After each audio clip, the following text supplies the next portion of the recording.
You're making the right plays and still losing. Day after day, session after session.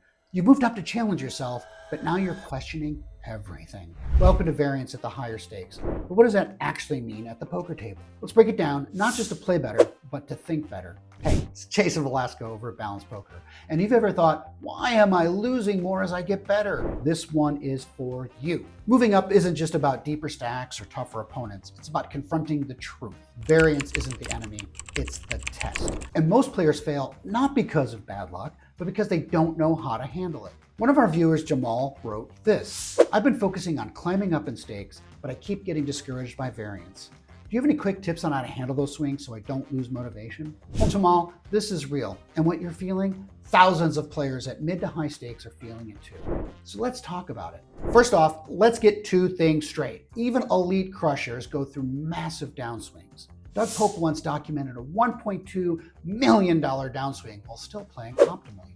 And remember, climbing stakes doesn't just raise the blinds, it raises the pressure. Because sometimes you're going to have less edge, there's a higher skill pool, there's amplified emotional swings, and your bankroll, one mistake feels 10 times as heavier as before. So here's what most players get wrong.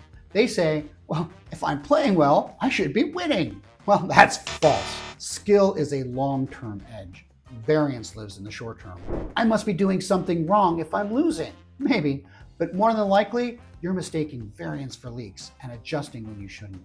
They say to themselves, just play the same game at higher stakes. Well, that's not going to cut it.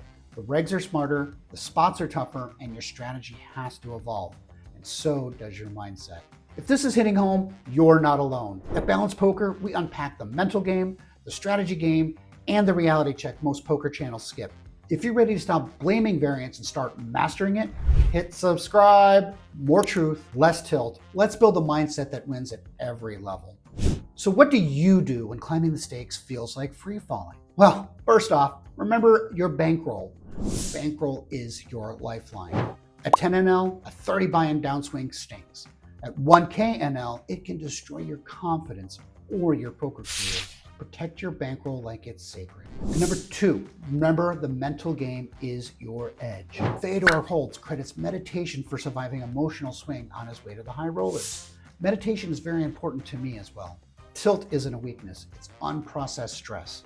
Deal with it, or it's going to deal with you. Number three, know the difference between variance and leaks. Use tools, review sessions, ask the tough questions, but don't self-sabotage by changing winning plays just because they aren't paying off yet. Number four, don't let identity cloud your performance.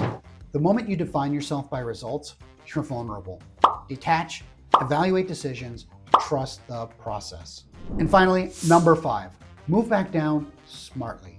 It's not failure, it's risk management. Old school pros know when it's time to fight and know when to float. So let me ask you something. What's more important at 500 NL, mindset or strategy? Drop your answers in the comments. I read every single one of them. And let's talk about the real cost of playing higher, not just in dollars, but in doubt.